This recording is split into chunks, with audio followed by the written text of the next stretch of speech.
hey there. It's Friday. How you doing today? Hope you're having a great day, and it's great to be with you on Daily Distinction today. Thank you so much for tuning in. Thank you for so many of you were so kind to go on my Facebook page and say happy birthday to Tammy after I talked about it was my wife's birthday yesterday. And I truly appreciate that. So many of you said so many kind words. Tammy sent so many kind words Tammy's way. We had a great time last night. We went to, doggone it, I meant to get some pictures to show you, and I didn't get those uploaded. I've had a crazy morning. People talking about, in San Diego, they used to talk about the June gloom, and it would be foggy in San Diego in June, so it was the June gloom. I think I'm getting a case of Zoom gloom. Because there's so many Zoom meetings going on now. I've already been on for a couple hours today on Zoom meetings, so I didn't get those uploaded. But anyway, we had a great night last night. We went to our favorite steakhouse here in Las Vegas. It is called the Golden Steer.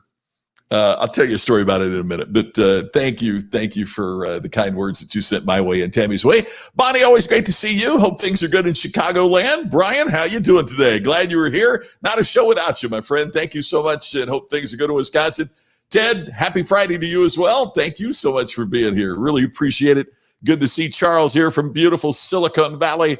My partner in crime on Sunday night, Ken Walls, is here. Great to see you, Ken, as well. And thanks, Mike. I appreciate that. It was a great day that we had with Tammy yesterday. I really, really appreciate it. So I got to tell you. So Tammy is who found the restaurant, by the way, originally. And Darcy, great to see you. Thank you. And I was watching yesterday's show and appreciated the comments that you made so much.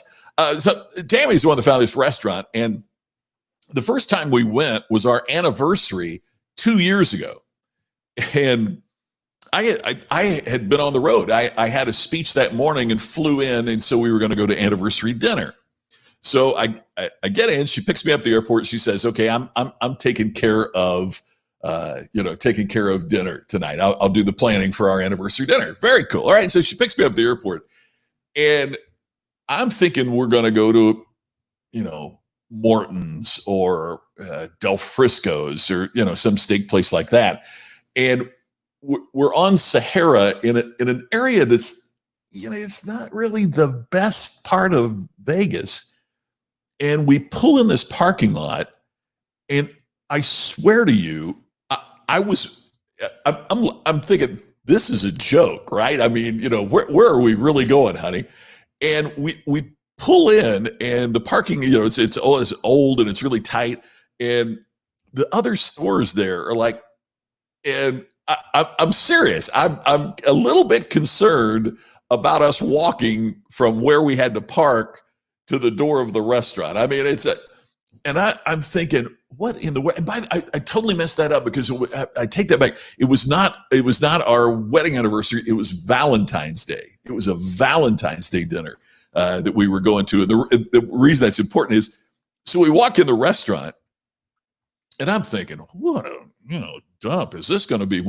And it was like going back into 60s Rat Pack, old time Vegas. It was so cool when you walk in. And maybe if you know anything about Vegas, our mayor is Carolyn Goodman, is the wife of the former mayor, Oscar Goodman. So in other words, her husband was the mayor for 16 years, and now she's been the mayor for 8. So it's like they've got a monopoly on the mayor's office. They own a steakhouse in downtown Vegas. They own a steakhouse called Oscar's. We open the door, and there they are having Valentine's dinner.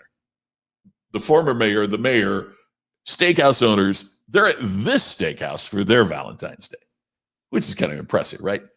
So we walk in, and they take us in this area. So like you walk in, and there's a bar area. You take a right, and there are these booths, leather seated booths. And then there's another room that has booths, but then seating in the middle. And this is obviously pre-COVID. And so we go in, and they take us, and there we are in the Dean Martin booth. And there's a picture of Dean Martin having dinner in that booth that's right there. And so over here is the Sinatra booth, and there's and there are pictures of those stars, the Sammy Davis Jr. booth and the John Wayne having dinner at that booth. So this was like one of because it is near where the Sahara, the old time Sahara and the dunes and all that was in Vegas. This was one of the places that the stars would go, between shows or after shows to eat, to get out of the hotel where all the fans were. So it was kind of a place they would go. And so last night, if you saw the picture on Facebook, we were in the Mario Andretti booth, which was cool, because we're from Indiana and huge Indy 500 race fans. And this place, so the Valentine's Day that we were there, this guy is making our Caesar salad. And I'm telling you, he had to be 75 years old. I mean, he had to be, at least, right? So, the guy's making the salad and everything and, just having a little bit of conversation. And I said, so how long have you worked here? And he said, well, I've been here, and he's thinking, and I think Tammy, I need to check with Tammy. I think he said he'd been there 42 years, making salad 42 years. And I asked him, I said, so who is the most famous person you've ever made a salad for? And he keeps spinning the salad and he's, and everything. And he looked up and he said, you tell me, I don't know. Who's the most famous? Elvis, Muhammad Ali, or Frank Sinatra? I've made salads for all of those. Michael Jackson. Who that would be the most famous? Who do you? Wow. He's making a salad for us. And so I told my friend Larry Winget about this place. So he takes his two sons there they do a boys and dad trip every year. And he had the same guy, right? I said, you got to get this guy to make your salad. And they did the math, and the guy had made over 1 million Caesar salads. 1 million. Well, anyway, to the point of what we talk about here, it's fantastic. That's why we go back. So we went last night, and there's social distancing, right? And so every other booth is blocked off. But rather than just block off the booth, or rather than just not seat people there, in the Marilyn Monroe booth, there was a mannequin that looked like Marilyn Monroe and Joe DiMaggio in his Yankee uniform sitting next to her. And in the John Wayne booth, they had a mannequin as John Wayne, right? And so the booths that they didn't use, they put a mannequin dressed as that. So you felt like you were dining with the stars. So they took what was a challenging situation and made it into a great customer experience. Bam, absolutely. The Golden Steer. It's so great. Hey, Mark, great to see you. Glad you're here. Here we are. We're sharing customer experience stories. Hey, thank you for, and I always love it when you jump in here because you're on Twitter, and thank you for jumping in on Twitter and saying that. It's great to see you. Yeah, Mario Andretti was making sure the meal was delicious. Scott, happy Friday to you. That's great. Yeah. Oh, Ken, I'm telling you, the Rat Pack is just Vegas, the great Vegas. You're live from Truist Park, home of the Atlanta Braves. Being a business makes at the Battery. Very cool, Dwayne. And man, the Braves, they've made a big change. Turner Field was downtown. Now they've moved on. Curtis, you're in Albuquerque today. That is so cool. That's great. My brother-in-law, Sean, lived for many years in Albuquerque, and Tammy used to go visit Sean, her brother, there many times. And we were just talking about how good it'd be to get to Santa Fe, but there ain't going to be a lot of trips happening for a while for us. So glad that you were there. Oh, Kathy, you're so kind. I appreciate that. Thank you. So it was a great experience. And that is just something that's really, really important, isn't it? I mean, we own the federally registered trademark on the term, the ultimate customer experience. And that's what that was all about. I mean, that's why we went back to the Golden Steer, was because the extraordinary experience that we'd had there on Valentine's Day. And I know there's other people. When our Bourbon Heirs group got together in Vegas a while back, and that's, Larry Wingate and Randy Pennington, Joe Calloway and Mark Sanborn and myself, and we all got together. And so if the group gets together in your town, you take them to your favorite places to eat. So like when we met in Nashville, we had a drink at the Patterson House, and then, dined different places that Callaway planned for us. And same when we went to Scottsdale. And so now, they come to Vegas, and that's where I took them one of the nights. And this is a group that's, we're kind of foodies, and that's how good it is. And that's the key to business. That you create such a compelling experience that people want to come back. And when they come back, they want to bring their friends.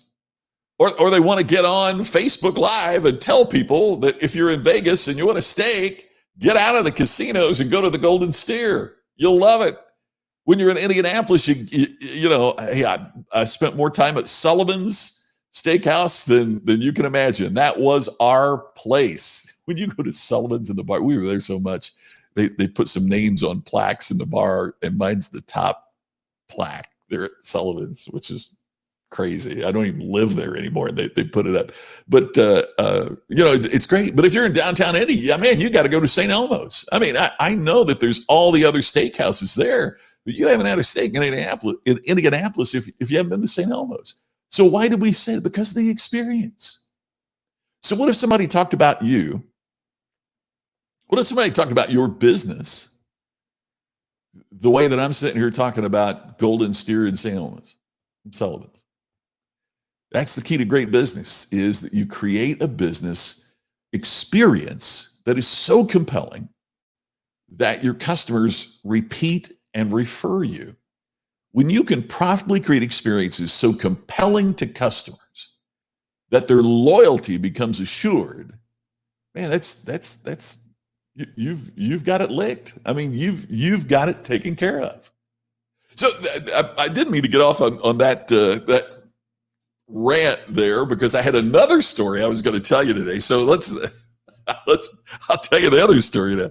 So before I moved to Vegas, when Tammy and I are still living in suburban Indianapolis in Fishers, Indiana, I had a speech out here, and I'm flying out here to give a speech. And in what I do, particularly when there were so many meetings, so many speeches, your single most important piece of equipment is your laptop computer, because that's where you create your slides, and that's, you plug it in. That's the slides that you show to, whether you're speaking to 100 people or 10,000 people, it's all running off your laptop. So it's the single most important piece of equipment that you have.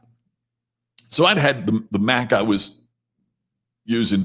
It was time for a new one, right? It was just beat up, and it was slow. Time for a new one. So I'm flying from Indy here to Vegas to give a speech, and Delta has the Wi-Fi on the flights, and this is a few years back, but they already had the Wi-Fi. So Apple had a big announcement that day. It was like this worldwide developer conference that's going on right now, but this was the first one after the passing of Steve Jobs. So Tim Cook is speaking for the first time. And he's going to make, it was rumored that this was going to happen, but you never know with Apple. And so he announces a brand new MacBook Pro. Now, if you're an Apple fan, you know that most times they will announce something and it will be available, 30 days later or whatever. The iPhone, we're going to start taking orders a week from Friday, and it'll be available a month later. The surprise, the twist in this announcement was the new MacBook Pro available starting today. Huh? Right? I'll be like, wow, right? So the flight lands, and I'm literally in the airport, and I'm speaking at Caesar's Palace, so I call the Apple store at the Forum Shops. If you've been there, the Forum Shops is attached to Caesar's Palace. So it's literally where I'm giving the speech. And so, the guy at the Apple store answers, thank you for calling the Apple store at Forum Shops. This is Josh. How may I help you?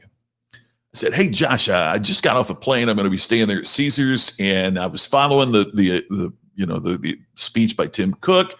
He mentioned about that new MacBook Pro. He said it's available right away, but what he didn't say was this. Is it available just to order online on the web and then that will be delivered? Or is it available today, right now in the stores like you got? Or what, is it available at the store right now? Or is it just available to buy online? Josh said, I am not certain about the answer, but if I could get your information, I will find out and I will call you tomorrow, because I'm calling him 15 minutes before they close. So he writes everything down and all that. And cool, I'll find out tomorrow. And if they're available, I'll check it out, right? So get up, give my early morning speech. Well, now it's, speech is over. Now it's about 10:15. The Apple Store's just opened. It's right over there. Rather than wait for Josh to call me back, I'll just drop over. So I walk over and I walk in the Apple Store. And you know how it is. They've got the people with the headphones, and all like that. And hi, welcome to the Apple Store. Anything in particular you're looking for today? And I was just starting to say, and all of a sudden the gal kind of presses her ear and she said, are you Mr. McCain? Yeah, who wants to know? And she said, Josh is back there. He's looking for you. Now, this is really weird, right? This is really scary. So I go back, and this guy, he's kind of college age, walks up, says, hi, Mr. McCain, my name's Josh. I said, Josh, this is freaking me out. How did you know? And he said, well, one of the things that I always do is to try to research and learn more about my customers. And so when you told me your name, I just did a little Google search, and all of a sudden I saw, your website and the speeches that you do. And so then I went on YouTube and watched that story about Taxi Terry. I'm like, what? Are you kidding me? And he said, oh, and I learned these things from watching what you said online. And I'm like standing there with my jaw on the floor. I'm amazed. I couldn't believe it. And then he says, oh, by the way, Mr. McCain, UPS was just here. I was just getting ready to call you. And they delivered one of those new MacBook Pros.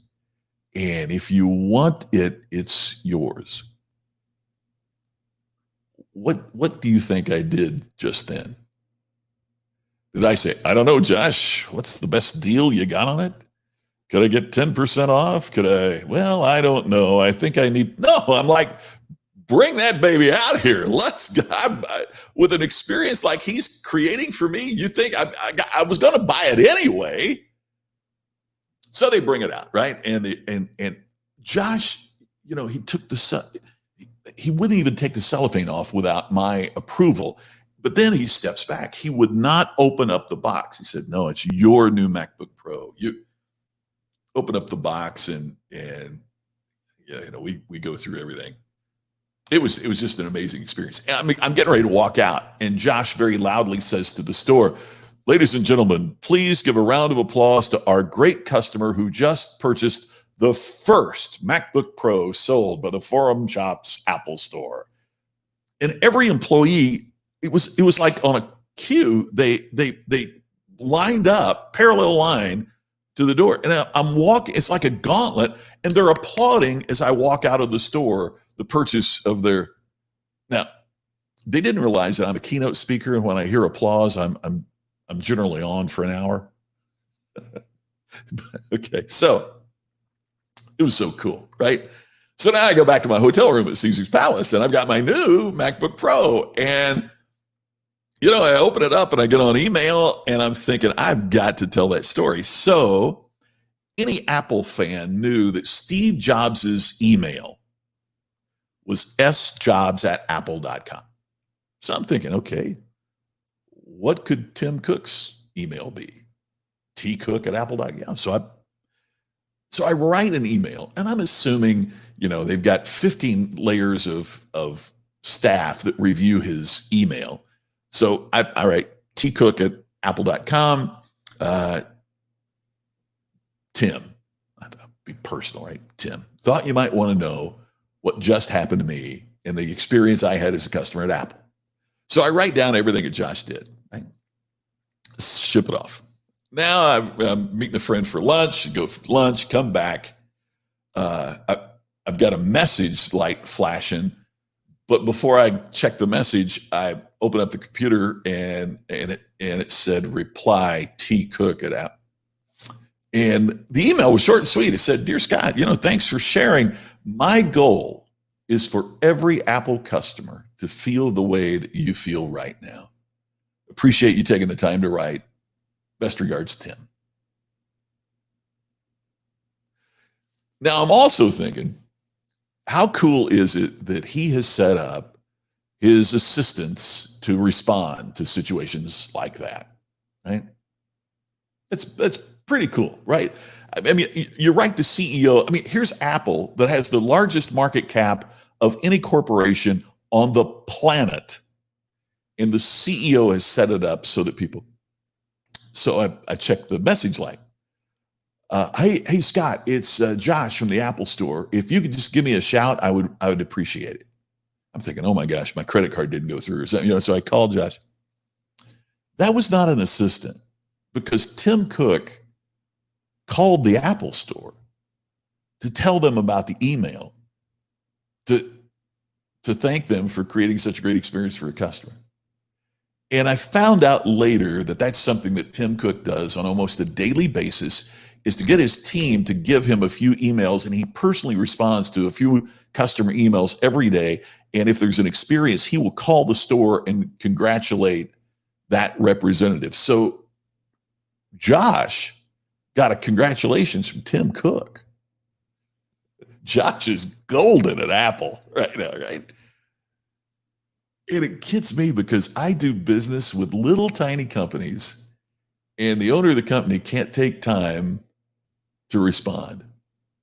Is that crazy?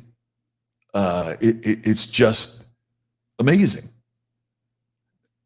Ken, let's catch up on a couple. I'll come back to the point in a minute. But Ken, yeah. Oh my gosh, you guys never went to the Golden Steer out here? Well, there's our place. That's what we got to do. Hey, good to see you, Weldon, as you're driving, listening along. That is so nice. Thank you. I appreciate that. You like the story, Ken? Yeah, Josh gets it.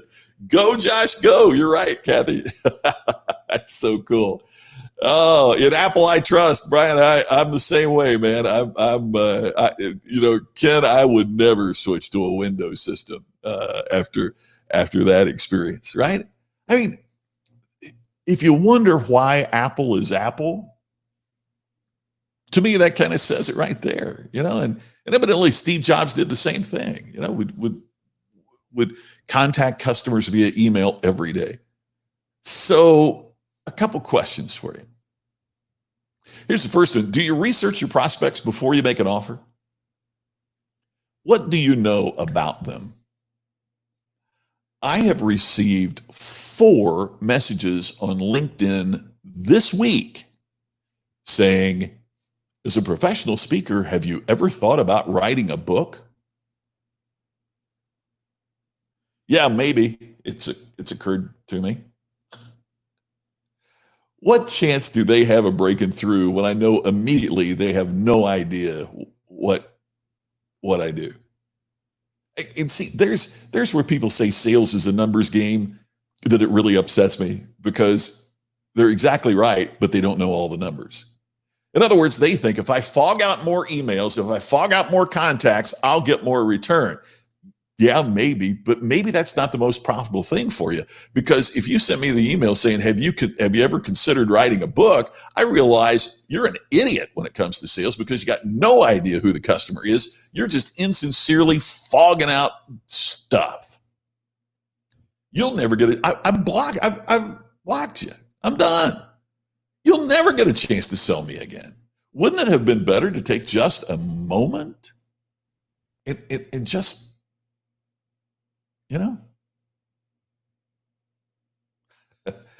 I had somebody a while back send me, it was a scathing message about that. You just don't understand sales. You don't have time to do that. You just need to keep, sending out those emails and getting those messages out there, and was really, really critical of my viewpoint. So I thought you don't feed the trolls, but simultaneously there are some times that you need to respond.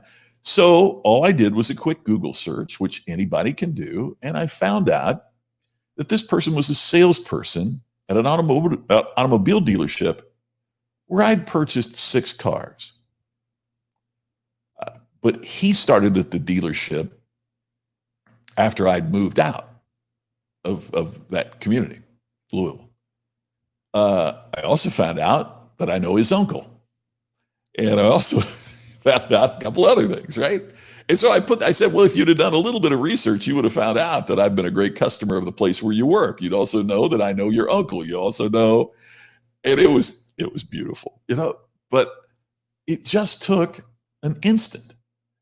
In fact, I probably could have gotten the guy in trouble that he told somebody that had spent money with that car dealership what he said.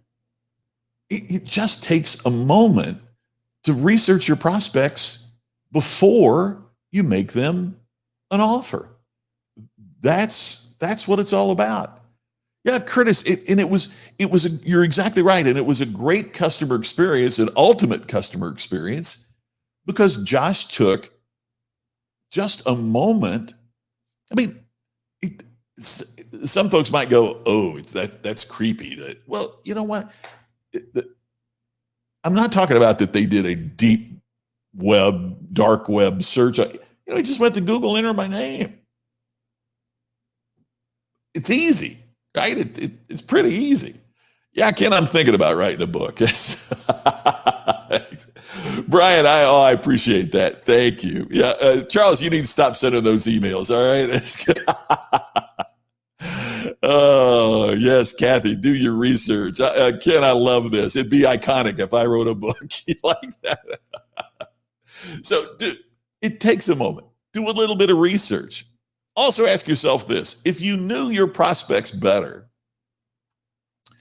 would they become more convinced that you're there to help them rather than sell them? See, if I don't know anything about you and I'm making recommendations, it's pretty easy for the prospect to know the only reason I'm there is just try to sell them something. But if I know them, it's easier for them to get that I'm there to help them. I mean, it's an old line, but if you really think about it, it's so true that prescription without diagnosis equals malpractice. Think about it. If you walked into your doctor's office and said, Doc, I don't feel good, and before you said anything, you just said, well, hey, there's a big wall of pills back here. Just grab something. What? No, yeah, I want you to make a prescription of a specific treatment that will help me feel better. But yet so many times in business, we just blanket out our prescription without diagnosing. And how do you diagnose a patient you don't know? How do you diagnose a patient that you haven't spent some time learning about? And at each point, what can I do to put this customer in a better state? I'm not saying like Indiana, Nevada, where what I'm saying is in a better state of mind, in a better frame. What can I do to improve and help this customer? When we continually ask that, then we also help create the ultimate customer experience. I did, yeah. The Tenants of Apple Josh. I appreciate that. That is really good. That should be the next book. Absolutely.